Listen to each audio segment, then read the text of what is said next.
many women across the USA have been ready to fight for their right to vote. In the 1700s, Abigail Adams remarked in a letter to her husband, John Adams, "Remember the ladies and be more generous and favorable to them than to your ancestors." Of course, the ladies were forgotten because John and other men of the time believed it unorthodox to let a woman vote.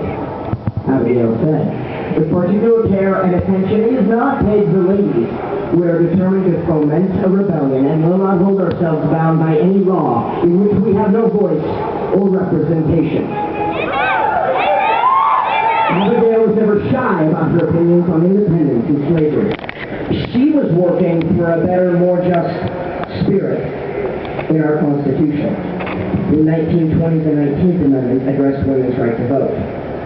Portions of the Constitution have been changed in severe situations like women's rights. The letter of the Constitution has been changed, and yet the spirit of freedom and representation for all remains the same. As I stated earlier, our Constitution is timeless, and the principles upon which it is based are conceived by certain unalienable rights.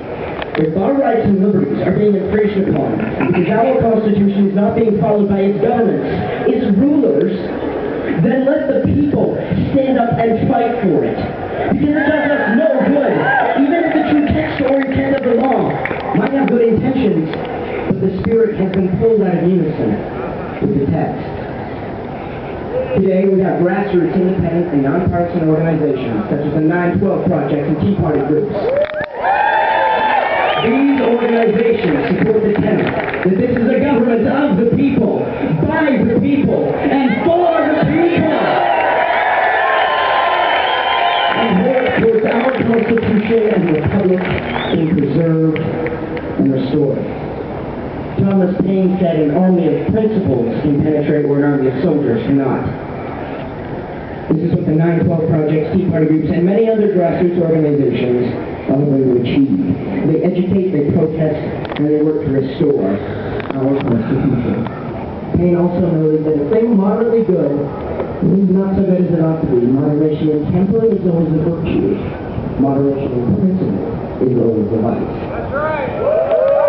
9/12 and Tea Party groups have already helped rouse the people to stop local legislative incursions on personal and business owners' rights from passing in Idaho. I've heard people say that they don't like government at all. But without any government, our nation would fall into anarchy and chaos. Thomas Paine said, "Government, even in its best state, is but a necessary evil in its worst state, an intolerable one. So yes, it is a challenge. But we have to do the best we, the people, can so that our government doesn't become the best of destruction and injustice, and eventually self-destruct." Sometimes through amendments to the Constitution, and other times through restoration of the human text of our Constitution, we can change history. And we can secure the blessings of liberty for ourselves and our posterity. We are the people, and we have to keep the government our government. We have to secure our rights, our liberties, and our republic.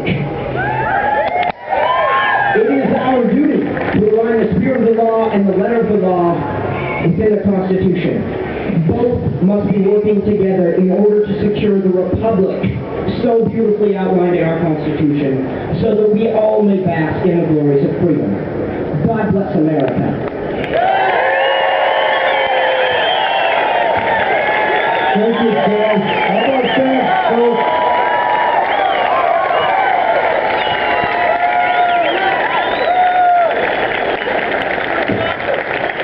There's a man with a very bright future. Okay, we're